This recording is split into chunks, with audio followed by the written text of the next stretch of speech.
10억에 산 집이 7억 되고 6억 되면 눈물 난다. 당연한 얘기죠. 매우 당연한 얘기입니다. 뻔한 얘기입니다.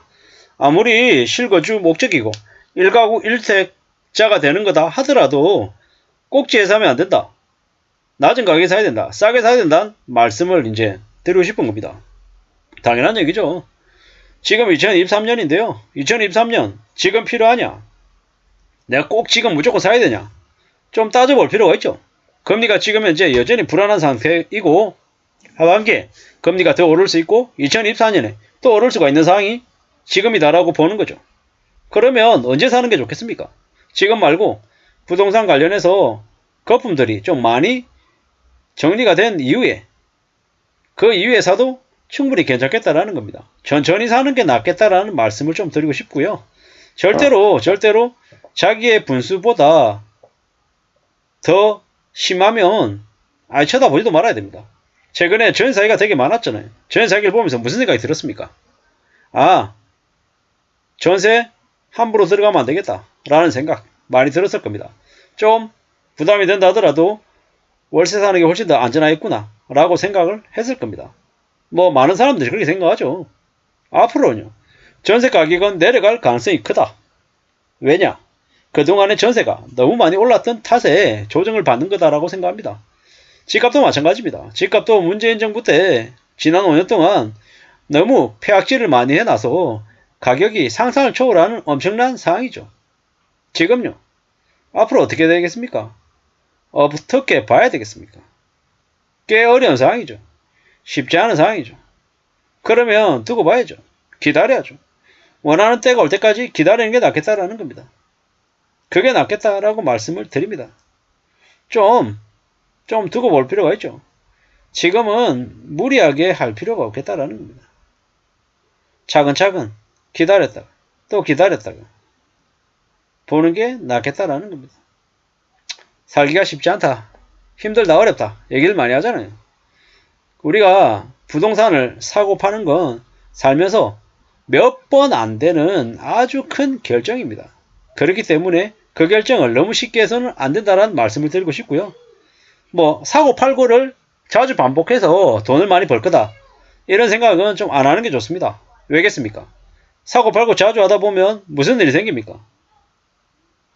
10번 중에 9번 성공해도 한 번 잘못 결정했다가 가지고 있던 돈 다 날릴 수 있는 큰 화가 닥칠 수 있다는 겁니다. 그렇기 때문에 좀 더 신중하고 좀 더 우려하면서 지내는 게 좋겠습니다. 전세사기를 당한 사람들 어리석다, 멍청하다, 한심하다, 비아냥거리는 사람도 여전히 많고요. 너 집 없지? 무주택 거지지? 이렇게 개소리하는 놈들도 많습니다. 근데 잘 생각할 필요가 있습니다. 누가 뭐라 하든 이렇게 얘기하든 저렇게 얘기하든 신경 끄고 남들하고 비교하지 않고 오직 자기의 삶을 자기 스스로 개척해서 주도해서 나가면 어떻게 됩니까? 삶이 괜찮아진다라는 거죠. 그런 마음으로 그런 생각으로 살면 좋겠습니다. 10억에 산 집이 7억이 된다. 빚 없이 샀다라고 하면 어떻게 됩니까? 기다릴 수 있습니다. 10억이 자기가 감당할 수 있는 돈이면 말이죠. 근데 능력이 안 되는데 무리하게 10억 뭐 상당수의 금액을 대출로 동원해 와가지고 사면 어떻게 됩니까? 7억이 되면 3억이 날라가잖아요. 더 충격적인 얘기는 10억짜리 집 사는데 자기 자본 3억이고 7억이 빌린 거다라고 하면 7억 되면 무슨 일이 벌어집니까? 뭐 7억 어차피 갚으려고 한 거니까 뭐 원리금 갚으면서 버티면 되지. 이게 안 된다라는 거죠. 왜냐? 대출이 껴있기 때문에 금융권에서 7억 대출을 그대로 놔두지 않는다라는 거죠. 일부 상한 요구를 할 수밖에 없다라는 거. 그리고 금리를 더 올린다라는 거죠. 뭐 10억짜리 집을 사는데 자기 돈으로 10억 산 사람은 그나마 기분은 안 좋겠지만 눈물 안 나고 뭐 그냥 잊어버리고 살면 됩니다. 빚으로 뭔가를 이루는 사람들이 빚 때문에 다 무너지는 거지 집값이 오르고 떨어지는 거 그게 더 중요한 게 아니라 정말로 내가 감당할 수 있냐 견딜 수 있냐 내가 예상치 못한 상황이 생겼을 때 그걸 해결할 수 있냐 없냐가 더 중요하다라는 거죠. 생각지도 못한 상황이 벌어졌을 때 그걸 대응할 수 있는 힘이 있으면 괜찮은 겁니다. 힘이 없으면 뭐 언제든지 이제 이래저래 끌려다니면서 엉망이 될 수 있다라는 게 현실이죠. 살아간다는 게 쉽냐? 안 쉽죠. 어렵습니다. 빡빡합니다. 부동산으로 요리조리 착착착 해가지고 금세 100억, 200억, 300억 부자 될 것처럼 떠들어대는 놈들, 자기 부자라고 얘기한 놈들, 진짜 부자 아닙니다. 대부분은 다 그렇게 얘기하는, 연기하는 놈들이고 가짜라는 거죠. 절대로 쉽게 생각해서는 안 되겠습니다. 지금의 윤석열 정부 아래에서 부동산 관련해서 어떤 일이 벌어질지 알 수 없습니다. 확실한 건 뭡니까? 확실한 건 꽤 충격적인 일, 꽤 혼란스러운 일들이 벌어질 거다라는 것. 그렇기 때문에 더욱더 조심해야 된다라는 것.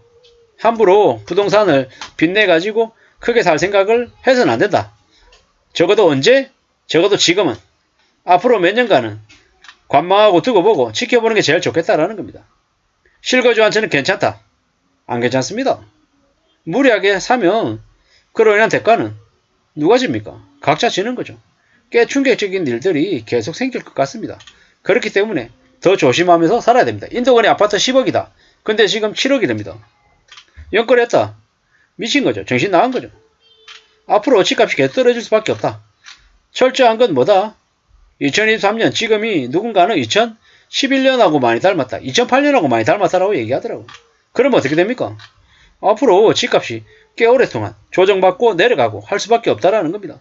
앞으로 금방 집값이 반등해가지고 V자로 올라간다? 그런 일 없습니다. 12년 동안 계속 올라왔다. 그리고 이제 앞으로 5년에서 7년 이상은 집값이 계속 하락세를 면치 못할 것이다. 라는 걸 기본값으로 생각하는 게 좋겠습니다.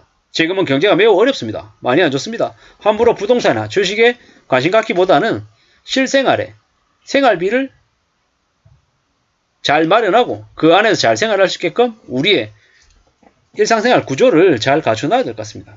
그리고 언제든지 위급한 상황이 생길 수 있기 때문에 비상자금도 마련해놔야 될 것 같고요. 이래저래 돈이 될 만한 것들을 비축해 놓는 게 꼭 필요한 장기 불황의 시대에 우리는 살고 있습니다.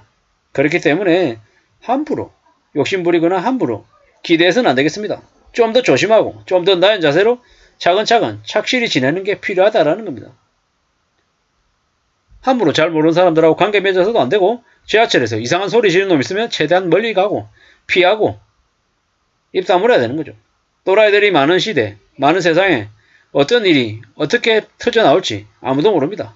그렇기 때문에 더 조심하고 더 염려하며 살아야 되겠습니다. 앞으로 미분양도 창궐할 것이고 저연사기범도 사기당해서 힘들어하는 사람도 많을 거고 대출 이자 감당 못해서 원금 못 갚아서 속속들이 경매로 집을 뺏기는 일들도 늘어날 겁니다. 앞으로 어떻게 되겠습니까? 이러한 일들이 만연해지면 대한민국의 상상을 초월하는 대충격들이 계속되면 주식이나 부동산이 저 상태를 유지하겠습니까? 유지하기 어렵습니다. 그냥 주식이나 부동산이 떨어진다가 아니라 대한민국에 엄청난 재앙이 벌어질 수 있음을 잊지 말아야 될 것 같습니다. 이상입니다.